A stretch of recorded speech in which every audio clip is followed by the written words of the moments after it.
Hi, it's Barbara from Toby's Fund for Reproductive Health Equity. I was having my weekly meeting with our 20-something intern the other day.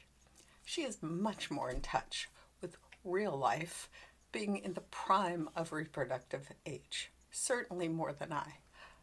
We were discussing post-election realities. She is still distressed about the results of the election and became even more distressed when I told her that 90 million people did not vote. Had 1% of that 90 million voted, we would have had a very different result and not have to worry about bodily autonomy. Then she told me some things that were absolutely head-scratching. She told me, for instance, that post-election, the two top Google searches were, 1, can I change my vote? And, what is a tariff? Certainly two questions that should have been asked prior to the election. I can only shake my head in wonderment. How did people become so unaware? The first is a basic right, the privilege of voting. And the second is an answer that easily could have been obtained before casting a vote. I was appalled. To add to that, she told me that one of her university colleagues, a woman, told her that her husband had promised her ice cream if she didn't vote for the person who promised to restore reproductive rights. She actually complied. Really? Ice cream for your rights? It's shocking.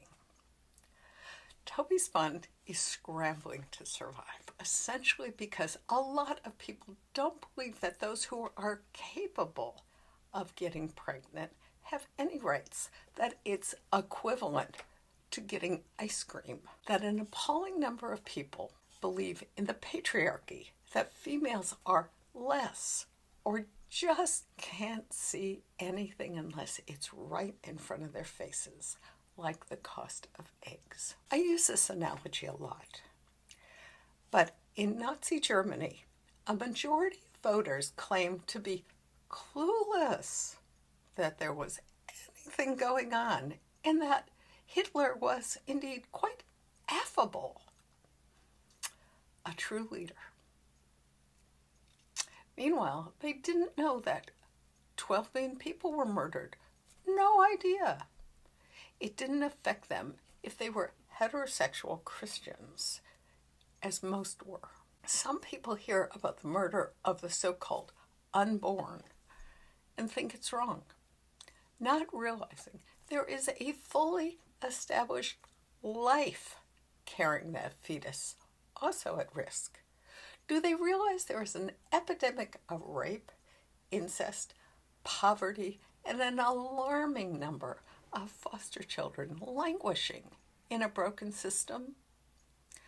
700 children are added daily to the foster care system in the United States.